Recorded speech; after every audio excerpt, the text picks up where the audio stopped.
जय श्री कृष्ण मित्रों, आइए देखते हैं सुमित ज्ञान यूट्यूब चैनल में। स्वागत है सभी दर्शकों का हमारे सुमित ज्ञान यूट्यूब चैनल में। आज आप लोगों के समक्ष में एक बहुत सुंदर कहानी। मित्रों, यमुना के किनारे धर्मस्थान नामक एक नगर था। उसे नगर में गणाधिप नाम का राजा राज्य करता था। उसी में केशव नाम का एक ब्राह्मण भी रहता था। ब्राह्मण यमुना के तीर पर जप तप किया करता था। उसके एक लड़की थी जिसका नाम मालती था। वह बड़ी रूपवती थी। जब वह ब्याह के योग्य हुई तो उसके माता पिता और भाई को चिंता हुई। संयोग से एक दिन जब ब्राह्मण अपने किसी यजमान की बारात में गया था और भाई पढ़ने गया था, तभी उनके घर में एक ब्राह्मण का लड़का आया। लड़की की मां ने उसके रूप और गुणों को देखकर उससे कहा कि मैं तुमसे अपनी लड़की का ब्याह करूंगी। होनहार की बात कि उधर ब्राह्मण पिता को भी एक दूसरा लड़का मिल गया और उसने उस लड़के को भी यही वचन दे दिया।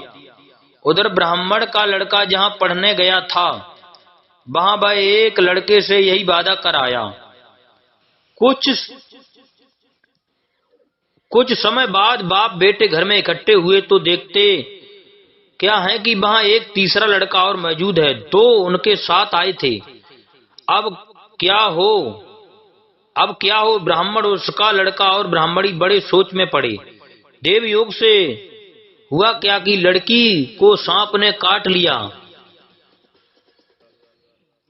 उधर ब्राह्मण का लड़का जहां पढ़ने गया था, वहां एक लड़के से यही वादा कराया। कुछ समय बाद बाप बेटे घर में इकट्ठे हुए तो देखते क्या है कि वहां एक तीसरा लड़का और मौजूद है। दो उनके साथ आए थे। अब क्या हो ब्राह्मण, उसका लड़का और ब्राह्मणी बड़े सोच में पड़े। दैव योग से हुआ क्या कि लड़की को सांप ने काट लिया और वह मर गई। उसके बाप भाई और तीनों लड़कों ने बड़ी भाग दौड़ की। जहर झड़वाने वालों को बुलाया, पर कोई नतीजा ना निकला।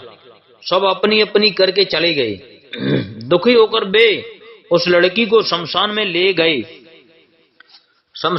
गए और क्रियाक्रम कराए। तीनों लड़कों में से एक ने तो उसकी हड्डियां चुन ली और फकीर बनकर जंगल में चला गया। दूसरे ने राख की गठरी बांधी और वहीं झोपड़ी डालकर रहने लगा। तीसरा योगी होकर देश देश घूमने लगा।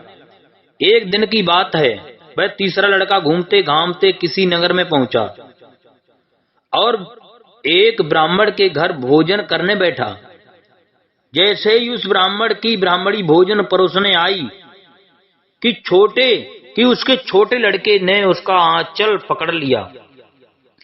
ब्राह्मणी से अपना आंचल छुड़ाता नहीं था। ब्राह्मणी को बड़ा गुस्सा आया। उसने अपने लड़के को छिड़का, मारा, पीटा, फिर भी वह न माना तो ब्राह्मणी ने उसे उठाकर जलते चूल्हे में पटक दिया। लड़का जलकर राख हो गया। ब्राह्मण बिना भोजन किए ही उठ खड़ा हुआ। घर वालों ने बहुतेरा कहा, पर वह भोजन करने के लिए राजी ना हुआ। उसने कहा, जिस घर में ऐसी राक्षसी हो उसमें मैं भोजन नहीं कर सकता। इतना सुनकर वह आदमी भीतर गया और संजीवनी विद्या की पोथी लाकर एक मंत्र पढ़ा। जलकर राख हो चुका लड़का फिर से जीवित हो गया। यह देखकर ब्राह्मण सोचने लगा कि अगर यह पोथी मेरे हाथ पड़ जाए तो मैं भी उस लड़की को फिर से जिला सकता हूं।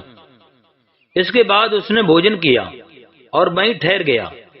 जब रात को सब खा पीकर सो गए तो वह ब्राह्मण चुपचाप वह पोथी लेकर चल दिया। जिस स्थान पर उस लड़की को जलाया गया था, वहां जाकर उसने देखा कि दूसरे लड़के वहां बैठे बातें कर रहे हैं। इस ब्राह्मण के ये कहने पर कि उसे संजीवनी विद्या की पोथी मिल गई है और वह मंत्र पढ़कर लड़की को जिला सकता है। उन दोनों ने हड्डियां और राख निकाली। ब्राह्मण ने जैसे ही मंत्र पढ़ा, वह लड़की जी उठी। अब तीनों उसके पीछे आपस में झगड़ने लगे। इतना कहकर बेताल बोला, राजा बताओ कि वह लड़की किसकी स्त्री होनी चाहिए। राजा ने जवाब दिया, जो वहां कुटिया बनाकर रहा उसकी। बेताल ने पूछा, क्यों? राजा बोला, जिसने हड्डियां रखी वह तो उसके बेटे के बराबर हुआ, जिसने विद्या सीखकर संजीवन दान दिया वह बाप के बराबर हुआ, जो राख लेकर रमा रहा वही उसकी हकदार है वही उसका हकदार है। राजा का यह जवाब सुनकर बेताल फिर पेड़ पर जा लटका। राजा को फिर लौटना पड़ा और जब वह उसे लेकर चला तो बेताल ने तीसरी कहानी सुनाई। जय श्री कृष्ण मित्रों, जय जय श्री सीताराम। हमारे चैनल को सब्सक्राइब करें, लाइक करें और भी ज्ञानवर्धक वीडियो इसी प्रकार सुनते रहें। जय श्री सीताराम।